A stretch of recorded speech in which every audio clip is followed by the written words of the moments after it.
So our breakdown is essentially why you should take the Niners. Which means we're all on the Chiefs. We're all on the Chiefs. And look, this is all to say that Kansas City is just going to outclass them just isn't accurate. I mean, and it's probably not going to go even remotely the way you think it will go in terms of just the style of game and what it's, it's always. I mean, Buffalo and Baltimore were right there. The Miami game, that was something different. Miami didn't have a puncher's chance in that. It was, negative 22 degrees or whatever. But, San Francisco's a good team. And while there is a massive advantage, obviously, with Patrick Mahomes, again, if you think that Brock Purdy is just some, dink and dunk guy back there, then you just haven't been paying attention. And San Francisco has an ton of talent. I mean, McCaffrey and Kittle and their wide receivers. And Trent Williams, there is a ton. And Ayuk, there is a ton to love. And for the most part, they have a coach who knows how to use that talent too. Yes, there's a ton to like about this. And I think this is going to be a close game. I don't think Kansas City blows them out because Kansas City just hasn't been blowing people out. And well, they kind of don't have the tools to do it anymore. No. I mean, they have Kelsey, who's been awesome. They have Mahomes, who is all world, but their line's been banged up. Pacheco's good, but they don't have a whole lot behind him in the backfield, and it's been hard to find points for them all season. And, can someone make some plays on that Niners defense? I mean, between Greenlaw and Warner and Bosa, I mean, you have some absolute horses over there. I mean, overall, Kansas City's defense is better. But, I mean, to act like there isn't just three absolute badasses on that side of the ball, and Armstead's got something in the tank, that he can bring it. And if it doesn't look like Thuney, their all-world guard, is going to play, they said that the chances are slim. He's got that pec injury.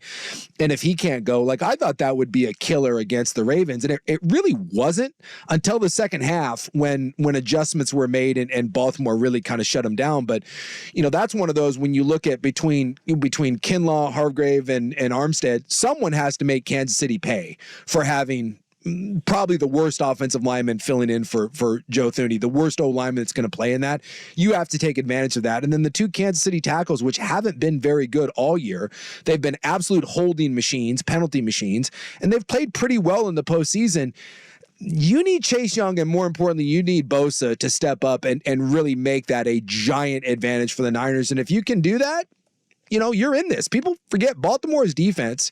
It's better than the Niners, but they held up until that last drive when they threw the pass to Valdez-Scantling. I think they held Kansas City to 76 yards in the second half.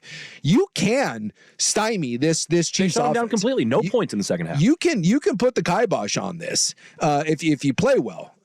So I mean, I just there's a reason why Vegas thinks this is a 1 to 2 point game. It should be a good one. It was a good one the last time they played. I was teasing the numbers for Mahomes in the Super Bowl. Mm-hmm. So I was reading the story from CBS Sports. 5 burning questions for Chiefs Niners. Yeah, and some of these are dumb, and then other times you find some cool little nuggies. Sure. The first one is: will Mahomes have more Super Bowl woes? And I was like, what? What is that about? Well, here are the numbers. Yeah, talk to me, Goose, because this is his 4th one. He has struggled a bit in the Super Bowl. This says out of every playoff round, the Super Bowl is his least productive, and he has thrown more interceptions, 4, in his 3 Super Bowl appearances than his 14 other playoff games combined, which is 3. Tickle me intrigued. His completion percentage drops from 69% in the first 3 rounds to 62% in the Super Bowl, which is the largest decrease among 13 quarterbacks with at least 3 Super Bowl starts.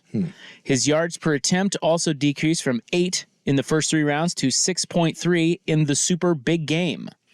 That is, of course, due in part to stiffer competition as you proceed further.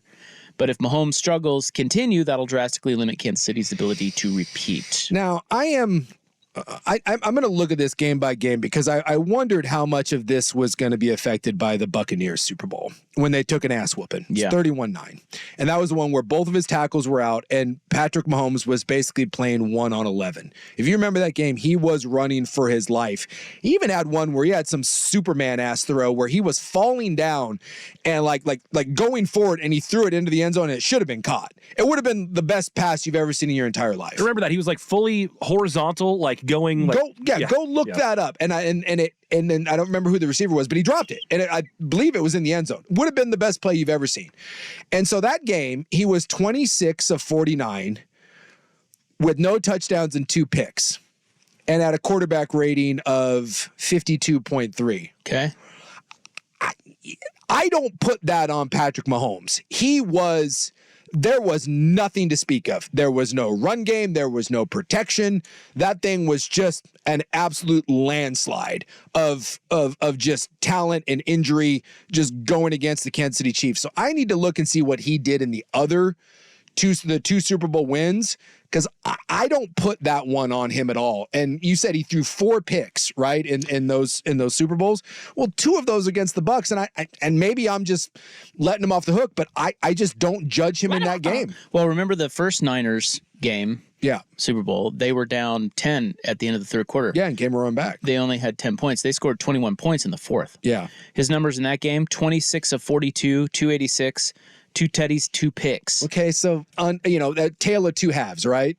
Ugly, inconsistent, but came back in the second half. And the 2 picks, yeah, that's that's not great. But again, you led the comeback. I'm looking at last year. Yeah, and what was last year? 21 of 27, 182, 3 tutties, Okay, so we have no picks. 1 great Super Bowl, 1 against an elite defense, and you made plays down the stretch, and then 1 where you got your teeth kicked in. That's an interesting arc for the 3 Super Bowls. Let me just say, the Tampa Super Bowl was after the Niners Super Bowl, right? Yeah, the Tampa Correct. Super Bowl was, yeah. Okay, well, I'll just say that in 2 of the last 3 Super Bowls that Patrick Mahomes has played in, Yeah. they have scored 38 points in the fourth quarter. Jeez. Because they scored 21 against San Francisco and they scored 17 against the Eagles Interesting. last year. And then again, the Tampa one, you just can't take anything from it. It was just, there's an ass kicking. You got drilled. So again, I'm not going to sit there and say that he was phenomenal in that game, but isn't there something to be said for in the fourth quarter when the lights are shining the brightest that dude puts up those numbers and you're scoring 21 and 17 points to win both of those games in very, very close games? Well, and in that Niners one, he had the miracle play on 3rd and 18 to Tyreek. I mean, he's made some magic happen. He had the corn dog reverse audible call to Kadarius Toney when he sniffed out their defense against the Eagles. That was late. He's awesome late in those games. And to give San Francisco credit, in their 2 playoff games that have not been great, far from it, old Brock Purdy back there led a tremendous drive at the end of the game to beat the Green Bay Packers. And they were down 17, right, at the half. And what did he do in the second half? He led a monster comeback and ended up winning that game. So give credit. I mean, obviously, look, if the game's on the line, we all know who we want. But let's give Purdy a little love here that in his 2 playoff games, he has done what everyone said, well, prove it. Well, he has. And yet we still won't give him any love. Well, and Kansas City struggled against running quarterbacks, from what I've read. Yeah, you can move. So he can scoop. His legs, that could be an X factor like it was against Detroit. And we thought Lamar was going to be a factor, and he wasn't. And we thought that was another reason why Lamar in that Baltimore matchup was favorable, and then Lamar decided to not run. Spags versus Purdy, a second half matchup from heaven. Spags is the most underappreciated part of this dynasty. Yeah, no, he's awesome. Kansas City is built. I think he's getting more talk now. I'm glad. But and the best thing for Kansas City is that he sucked so bad with the Rams that no one wants to make him a head coach again, that he gets just to hang out there and run those defenses.